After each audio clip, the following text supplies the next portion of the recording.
When I was a kid, the disaster we worried about most was a nuclear war. That's why we had a barrel like this down in our basement filled with cans of food and water. When the nuclear attack came, we were supposed to go downstairs, hunker down, and eat out of that barrel.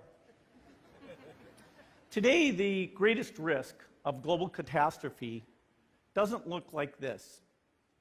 Instead, it looks like this. If anything kills over 10 million people in the next few decades, it's most likely to be a highly infectious virus rather than a war. Not missiles, but microbes. Now, part of the reason for this is that we have invested a huge amount in nuclear deterrence, but we've actually invested very little in a system to stop an epidemic. We're not ready for the next epidemic. Let's look at Ebola. I'm sure all of you read about it in the newspaper. Lots of tough challenges. I followed it carefully through the case analysis tools we use to track polio eradication. And as you look at what went on, the problem wasn't that there was a system that didn't work well enough. The problem was that we didn't have a system at all. In fact, there are some pretty obvious key missing pieces. We didn't have a group of epidemiologists ready to go who would have gone, seen what the disease was, see how far it had spread. The case reports came in on paper. It was very delayed before they were put online, and they were extremely inaccurate. We didn't have a medical team ready to go. We didn't have a way of preparing people. Now, Médecins Sans Frontières did a great job orchestrating volunteers, but even so, we were far slower than we should have been getting the thousands of workers into these countries. And a large epidemic would require us to have hundreds of thousands of workers. There was no one there to look at treatment approaches, no one to look at the diagnostics, no one to figure out what tools should be used. As an example, we could have taken the blood of survivors, processed it, and put that plasma back in people to protect them. But that was never tried. So there was a lot that was missing, and these things are really a global failure. The WHO is funded to monitor epidemics, but not to do these things I talked about. Now in the movies, it's quite different. There's a group of handsome epidemiologists ready to go. They move in, they save the day, but that's just pure Hollywood. The failure to prepare could allow the next epidemic to be dramatically more devastating than Ebola. Let's look at the progression of Ebola over this year. About 10,000 people died, and nearly all were in the 3 West African countries. There's 3 reasons why it didn't spread more. The first is there was a lot of heroic work by the health workers. They found the people and they prevented more infections. The second is the nature of the virus. Ebola does not spread through the air. And by the time you're contagious, most people are so sick that they're bedridden. Third, it didn't get into many urban areas, and that was just luck.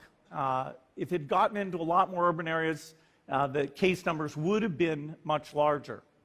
So next time, we might not be so lucky. You can have a virus where people feel well enough while they're infectious that they get on a plane or they go to a market. The source of the virus could be a natural epidemic like Ebola, or it could be bioterrorism. And so there are things that would literally make things 1,000 times worse.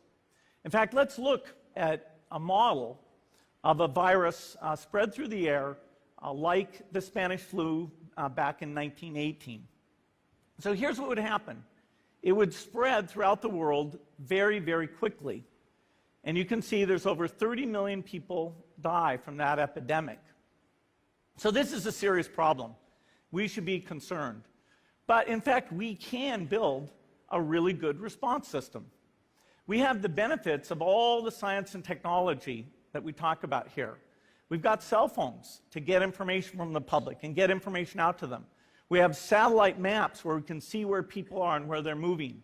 We have advances in biology that should dramatically change the turnaround time to look at a pathogen and be able to make drugs and vaccines that fit for that pathogen. So we can have tools, but those tools need to be put into an overall global health system, and we need preparedness. The best lessons, I think, on how to get prepared are, again, what we do for war. For soldiers, we have full-time waiting to go. We have reserves that can scale us up to large numbers. NATO has a mobile unit that can deploy very rapidly. NATO does a lot of war games to check, are people well trained? Do they understand about fuel and logistics and the same radio frequencies? So they are absolutely ready to go. So those are the kinds of things we need to deal with an epidemic. What are the key pieces?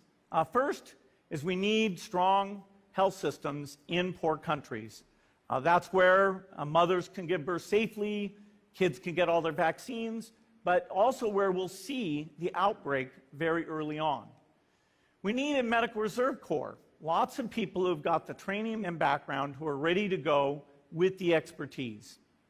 And then we need to pair those medical people with the military, taking advantage of the military's ability to move fast, do logistics, and secure areas.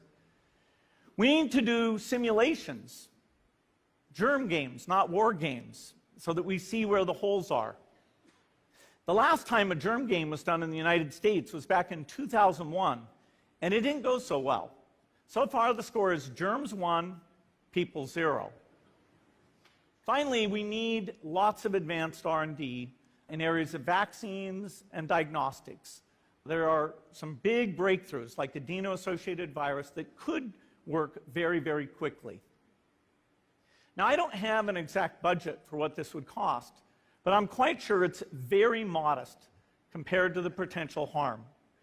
The World Bank estimates that if we have a worldwide flu epidemic, global wealth will go down by over $3 trillion, and we'd have millions and millions of deaths. These investments offer significant benefits beyond just being ready for the epidemic. The primary health care, the R&D, those things would reduce global health equity and make the world more just as well as more safe. So I think this should absolutely be a priority. There's no need to panic. We don't have to hoard cans of spaghetti or go down into the basement. But we need to get going because time is not on our side. In fact, if there's one positive thing that can come out of the Ebola epidemic, it's that it can serve as an early warning, a wake-up call to get ready. If we start now, we can be ready for the next epidemic. Thank you.